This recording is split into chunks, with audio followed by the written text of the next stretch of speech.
तो दोस्तों आज हम फिर से आपके लिए लेकर आए हैं देश दुनिया की सभी ताजा बड़ी खबरें। फटाफट एक एक कर विस्तार से आज आपको बताएंगे, तो वीडियो को अंत तक जरूर देखें। दोस्तों पहली खबर में आपको बता दें कि म्यांमार में रोहिंग्या मुसलमानों को मार पीट कर देश से निकालने वाले बौद्धों पर म्यांमार की सेना ने किया हमला, 30 लोगों की हुई मौत। वहीं आपको बताएंगे दोस्तों कि उत्तर प्रदेश में किसानों पर आफत, बारिश और ओलावृष्टि से किसानों की गेहूं की फसल हुई बर्बाद, किसानों को भारी नुकसान। वहीं आपको बताएंगे दोस्तों की भेष बदलकर नेपाल से हुए पाकिस्तान भागने की फिराक में है अमृतपाल सिंह, पाक नेपाल सीमा पर बढ़ाई गई है सुरक्षा। वहीं आपको बताएंगे दोस्तों कि कर्नाटक में इस बार आ रही है कांग्रेस की सरकार, लोग बीजेपी की 40% कमीशन सरकार को हटाने को बेताब, राहुल गांधी ने किया दावा। वहीं आपको बताएंगे दोस्तों कि 20 दिन बाद दिल्ली में किसान करेंगे फिर से एक बड़ा आंदोलन, बिना आंदोलन के एमएसपी नहीं देगी सरकार, किसानों ने किया ऐलान। वहीं आपको बताएंगे दोस्तों कि देश में बंद नहीं होंगे 2000 रुपए के नोट, वित्त मंत्री ने नोटबंदी को बताया बिल्कुल गलत। वहीं आपको बताएंगे दोस्तों कि मनीष कश्यप को मदद करने के मामले में खान सर समेत कई कोचिंग संस्थान, अब होगी इन सभी की जांच। तो दोस्तों सभी खबरों को आपको एक एक कर बताने वाले हैं, वीडियो को लाइक कर चैनल को सब्सक्राइब कर दें। इसी बीच पर तो दोस्तों अगली खबर की ओर, तो म्यांमार में मुसलमानों को मार पीट कर भगाने वाले बुद्धों पर म्यांमार की सेना ने किया हमला, 30 लोग की मौत। जहां दोस्तों आपको बता दें ये बड़ी खबर सामने निकल कर आई दोस्तों कि म्यांमार में मुसलमानों को मार पीट कर भारत और अन्य देशों में भगाने वाले बौद्धों पर अब म्यांमार की सेना का कहर टूट रहा है। दरअसल आपको बता दें कि म्यांमार में सेना ने एक बौद्ध मठ पर हमला कर गोलियों की बौछार कर दी है। इस गोलाबारी में 30 लोगों की मौत हो गई है, मरने वालों में कई बौद्ध भिक्षु भी शामिल हैं। ये हमला म्यांमार के सान राज्य के गांव में किया गया है। म्यांमार के विद्रोही संगठन कोरोनी नेशनलिस्ट डिफेंस फोर्स ने इसकी जानकारी दी है। दरअसल आपको बता दें कि 2015 और 14 में यहाँ पर मुसलमानों पर बौद्धों ने हमला किया था और मार पीट कर मुसलमानों को भगाया था, जिनको अब दुनिया भर में रोहिंग्या मुसलमानों के नाम से जाना जाता है। लेकिन अब यहीं की सेना ने इन बौद्धों पर हमला किया है, तो जिसमें 30 लोगों की मौत हो गई है। इसी बीच पर तो दोस्तों अगली खबर की ओर, तो बेमौसम बारिश ने किसानों को किया तबाह, गेहूं की फसल हुई बर्बाद। जब दोस्तों आपको बता दें कि बेमौसम बारिश और ओलावृष्टि से उत्तर प्रदेश सहित देश के कई राज्यों के किसान तबाह हो गए हैं। दरअसल आपको बता दें कि भारी बारिश, हवा और ओलावृष्टि के कारण किसानों की पक्कर फसल जो गेहूं की तैयार है वो बर्बाद हो गई है और गेहूं बुरी तरह से गिर गया है, जिसके बाद किसानों की चिंताएं एक बार फिर से बढ़ गई हैं। दरअसल आपको बता दें कि उत्तर प्रदेश में भी बेमौसम बारिश और ओलावृष्टि से हमीरपुर, ललितपुर, महोबा, मिर्जापुर, प्रयागराज, सोनभद्र और वाराणसी में दलहनी व तिलहनी फसलों अरहर, चना, मटर, मसूर और सरसों के किसानों को भारी नुकसान पहुंचा है। कहीं कहीं गेहूं की तैयार होती फसल बारिश और तेज हवा की वजह से गिर गई है।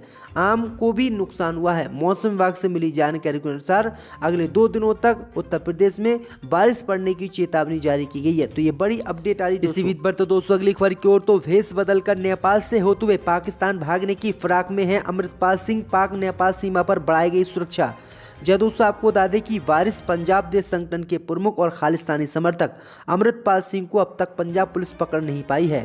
पुलिस लगातार अमृतपाल की तलाश में जुटी है। रिपोर्ट के मुताबिक पुलिस ने एक ब्रेजा कार जब्त की है। इसके साथ ही अमृतपाल के कपड़े और कुछ हथियार भी बरामद किए गए हैं। इन सब के बीच खबर है कि अमृतपाल पंजाब से फरार हो गया है और अब नेपाल के रास्ते पाकिस्तान भागने की वो कोशिश में है। इस खबर के सामने आने के बाद पुलिस भी भौचक्का हो गई है। बताया जा रहा है कि नेपाल और पाकिस्तान बॉर्डर पर सुरक्षा बढ़ा दी गई है। एसएसबी और बीएसएफ को अलर्ट पर रखा गया है।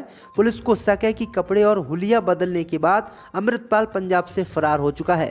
पंजाब पुलिस के सूत्रों के हवाले से खबर है कि अमृतपाल अब भेष बदलकर नेपाल से होते हुए पाकिस्तान भागने की तैयारी में लगा हुआ है। पंजाब पुलिस की अपील पर केंद्र की मोदी सरकार की ओर से बीएसएफ को भारत पाक सीमा और एसएसबी को भारत नेपाल बॉर्डर पर हाई अलर्ट पर रखने के निर्देश दिए गए हैं। तो ये बड़ी अपडेट आ रही दोस्तों कि अमृतपाल ने पूरे भारत की चिंता बढ़ा दी और मोदी सरकार भी अमृतपाल से परेशान हो गई है। इसी बीच पर तो दोस्तों अगली खबर की ओर, तो कर्नाटक में इस बार बनेगी कांग्रेस सरकार, राहुल गांधी बोले। जी दोस्तों आपको बता दें कि कांग्रेस सांसद राहुल गांधी ने बेलगामी से कर्नाटक विधानसभा चुनाव के लिए कांग्रेस के अभियान का आगाज कर दिया है।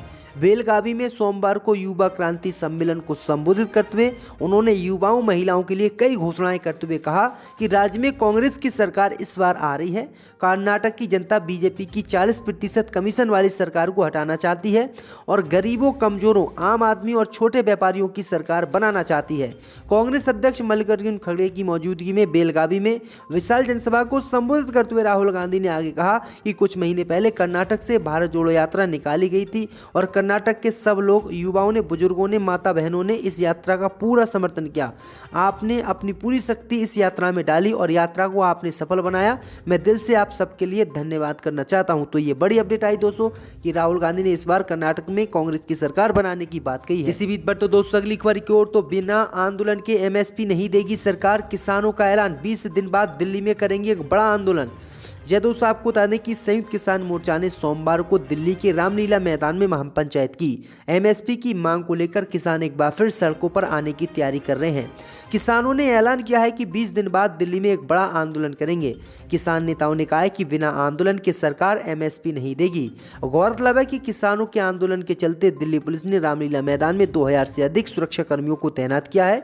रामलीला मैदान में जारी महापंचायत से पहले किसानों का प्रतिनिधित्व मंडल कृषि मंत्री नरेंद्र सिंह तोमर से मुलाकात के लिए कृषि भवन पहुंचा। इसमें दर्शनपाल, जोगिंदर सिंह उगराहा, युद्धवीर सिंह सहित दूसरे नेता शामिल हैं। दरअसल आपको बता दें कि उन्होंने मांग किया कि केंद्र की मोदी सरकार ने जब किसान आंदोलन खत्म करवाया था पिछले साल, तब मोदी सरकार ने वादा किया था कि एमएसपी पर कानून बनेगा, किसानों के जो कर्जे हैं वो भी माफ किए जाएंगे और सुविधाएं दी जाएंगी। लेकिन सरकार ने अभी तक एक भी वादा पूरा नहीं किया है, जिसके बाद किसानों ने फिर से मोदी सरकार के खिलाफ आंदोलन शुरू करने का ऐलान किया है। इसी बीच पर तो दोस्तों अगली खबर की ओर, तो 2000 रुपए के नोटों की छपाई मोदी सरकार ने की बंद, वित्त मंत्री ने दिया बयान। जी दोस्तों, आपको बता दें ये बड़ी खबर सामने निकल कर आई दोस्तों कि काफी समय से आप 2000 रुपए के नोट बाजार में गायब होते देख रहे होंगे। इसका खुलासा वित्त मंत्री निर्मला सीतारमण ने किया है। दरअसल आपको बता दें कि वित्त मंत्री निर्मला सीतारमण ने बताया है कि 2000 रुपए के नोट को बंद केंद्र की मोदी सरकार करने नहीं जा रही है। दरअसल आपको बता दें कि वित्त मंत्री ने बताया आगे कि 2000 रुपए की नोट की छपाई 2019 और 20 में बिल्कुल रोक दी गई है और 2019 और 20 से एक भी 2000 रुपए का नोट नहीं छपा है।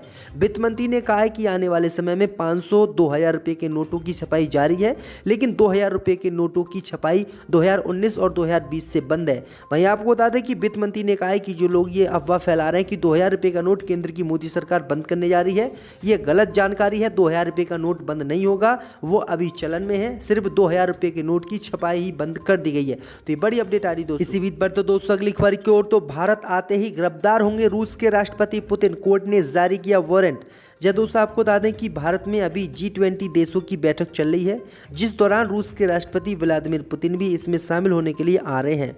उधर इंटरनेशनल क्राइम कोर्ट ने उनके खिलाफ गिरफ्तारी का आदेश जारी कर दिया है। ऐसे में अब कहा जा रहा है कि अब जैसे ही रूस के राष्ट्रपति पुतिन भारत आएंगे तो उन्हें गिरफ्तार करके इंटरनेशनल क्राइम कोर्ट में पेश किया जाएगा।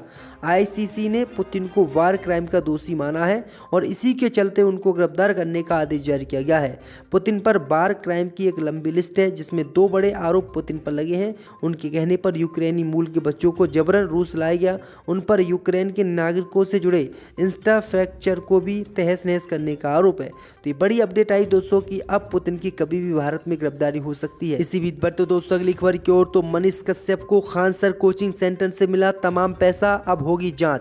जब दोस्तों आपको बता दें कि यूट्यूबर मनीष कश्यप के केस में EOU को कुछ नई जानकारी मिली है। रिपोर्ट के अनुसार इस केस में अब 1 दर्जन कोचिंग संस्थान जांच के दायरे में है। ऐसे में इन कोचिंग संस्थानों पर मनीष को आर्थिक मदद पहुंचाने के आरोप लगे हैं। इन कोचिंग संस्थानों में कुछ बड़े नाम जैसे खान सर और IAS एकेडमी भी शामिल है। आपको बता दें कि तमिलनाडु विवाद में फेक वीडियो चलाने वाले केस में यूट्यूबर मनीष कश्यप 14 दिन की न्यायिक हिरासत में जेल में है। ऐसे में EOU यूट्यूबर मनीष कश्यप से दोबारा पूछताछ करना चाहती है। इसके लिए EOU यूट्यूबर मनीष कश्यप को रिमांड पर लेने के लिए कोर्ट में अर्जी देने वाली है। वहीं आपको बता दें कि अब आरोप है कि मनीष कश्यप को जो है खान सर सहित कई कोचिंग सेंटरों ने पैसा पहुंचाया था। तो ये बड़ी अपडेट आ रही दोस्तों। इसी बीच पर तो दोस्तों अगली खबर की ओर, तो कई प्रो खालिस्तानी ट्विटर हैंडल को भारत ने किया ब्लॉक। कनाडा के सांसद जगमीत सिंह का अकाउंट भी हुआ बैन। जब दोस्तों आपको बता दें कि कई प्रो खालिस्तानी ट्विटर हैंडल्स को भारत में ब्लॉक किया गया है। कनेडियन लकमार जगमीत सिंह का ट्विटर अकाउंट भी भारत में बैन किया गया है। पंजाब में अमृतपाल सिंह के प्रकरण के बाद अमेरिका और ब्रिटेन में खालिस्तानी मूवमेंट सुर्खियों में रहा है। इसी बीच भारत ने ये सख्त कार्रवाई की है। दूतावास के बाहर तिरंगे से खिलवाड़ करने पर भी भारत ने कड़ा विरोध दर्ज कराया है। समाचार एजेंसी NI की रिपोर्ट के अनुसार कई खालिस्तानी समर्थक ट्विटर अकाउंट पर भारत में रोक लगा दी गई। ब्लॉक किए गए अकाउंट में कनाडा के न्यू डेमोक्रेटिक पार्टी के नेता जगमीत सिंह का ट्विटर हैंडल भी शामिल है। इसके अलावा कनाडा की कवयित्री रूसी और स्वैच्छिक संगठन यूनाइटेड सिख फॉर कनाडा स्थित एक्टिविस्ट गुरदीप सिंह सहोता के ट्विटर अकाउंट को भी ब्लॉक भारत में किया गया है। तो ये बड़ी अपडेट आई दोस्तों, जो खालिस्तानी मूवमेंट जितने भी लोग चला रहे थे उन सभी का ट्विटर अकाउंट मोदी सरकार ने बंद कर दिया है।